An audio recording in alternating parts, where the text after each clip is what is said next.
Well, So Tommy, you are here for how long at La Macina? 2 months-ish. Yeah, pretty much. And when you thought about coming, what was your sense of what you wanted to make happen here? I wanted to go somewhere that where I could just work and not worry about paying bills or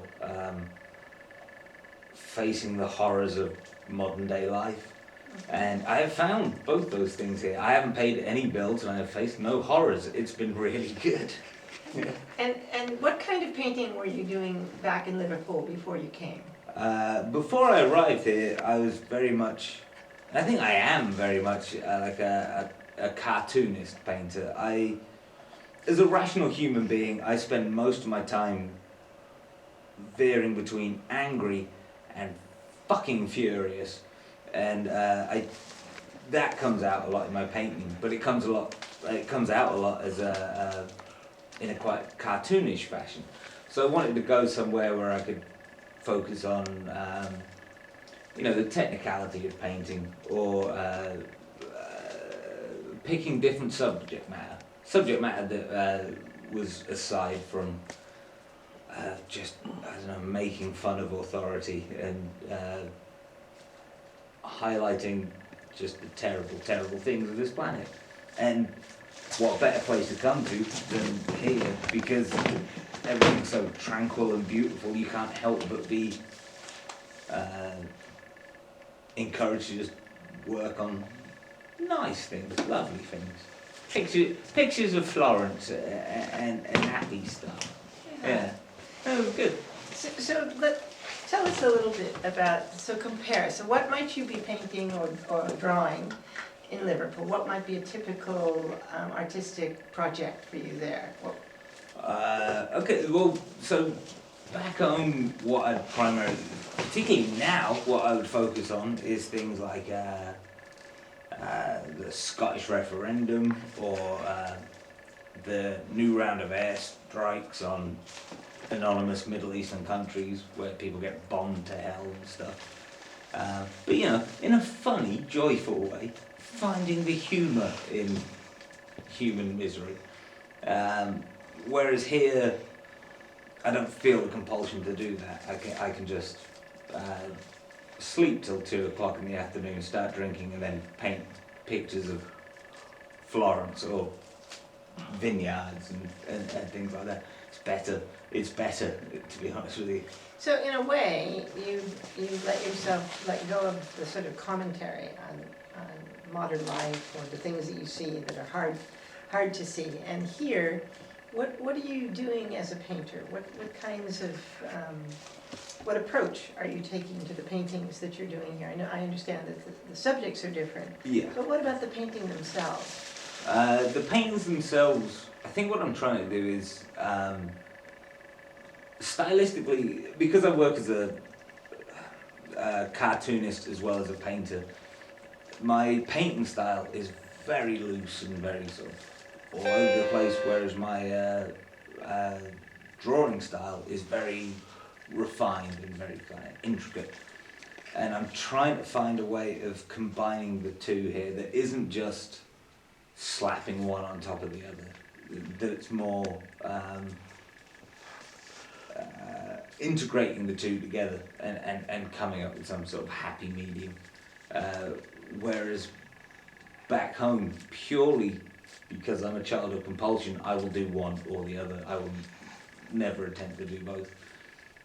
So yeah, here I'm kind of trying to mix up the two. And from of the paintings that we see, is there one of them that you think best brings these two ways of working together, that you're most pleased about or most interested in?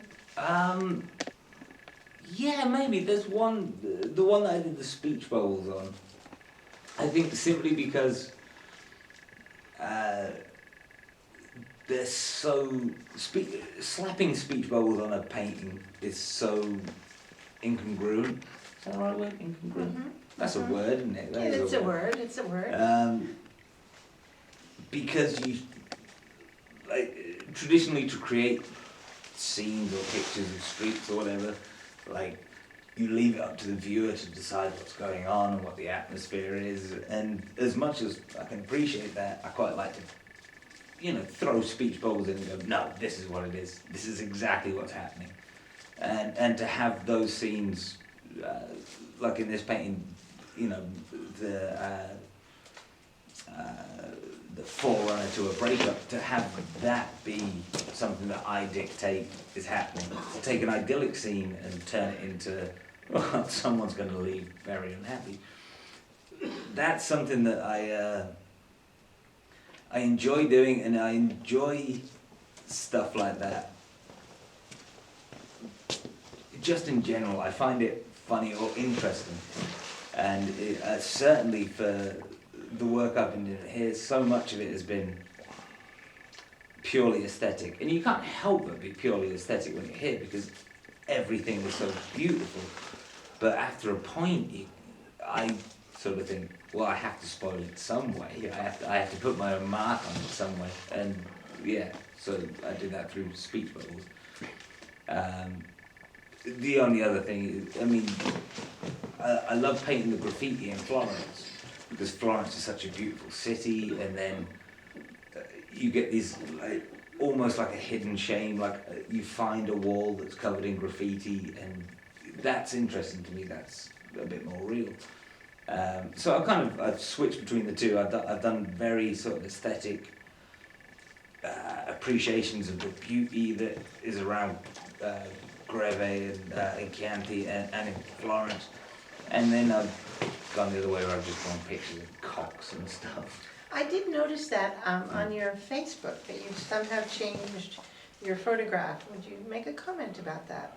Well, one of the things I wanted to do before I came here, before I even got accepted under here, was I love the idea of having a rolling Tuscan landscape, beautiful and incandescent with flora and fauna and colour in the vineyard and stuff, and to have photos of me painting in that landscape, but to just be painting a crude cock. Right. Because it is just funny. It's just funny. There's no other reason for it. There is a symbolic reason in that we do know that San Cresci is a place that people have come to for centuries when they were having erectile difficulties. And so in a way, I think you've captured the symbolic meaning of San Cresci. This place used to be Viagra for people. It was for centuries. Just before we stop, my last question would be, when you talk about how you're imposing your mark here, I'm curious about how Tuscany is going to mark you back in Liverpool. Well, it's ruined food for me. I bet it has. I can't go back cuddies or cuddy, what are they called? Chip butties. Chip butties. Chip buggies. I can't imbibe that. This whole place is in a sensory capacity. This place is just, everything tastes good, everything smells good, everything looks amazing. So I imagine when I get back home, everything will taste awful and look abysmal, and I'll be dogged by a crushing depression. Oh, sorry. No, but in a lovely way. Right, because you'll have all this. Yeah, because I'll be like, well, it was better there. And I'll probably just come back here. In fact, Mima and Duce will probably find me in about 6 months' time, just sort of sniffing around their bins, going, no, can I stay here? Maybe it's better than where I'm from. Yeah, well, I'll be interested actually when I see your work over the next year in Liverpool to see how these sensory experiences linger. Oh, it'll be dark, mate. You think it'll be all dark? I'm not sure it'll be as... Well, we'll see. We'll just have to see. Yeah. Thank you for coming. Thank you very much.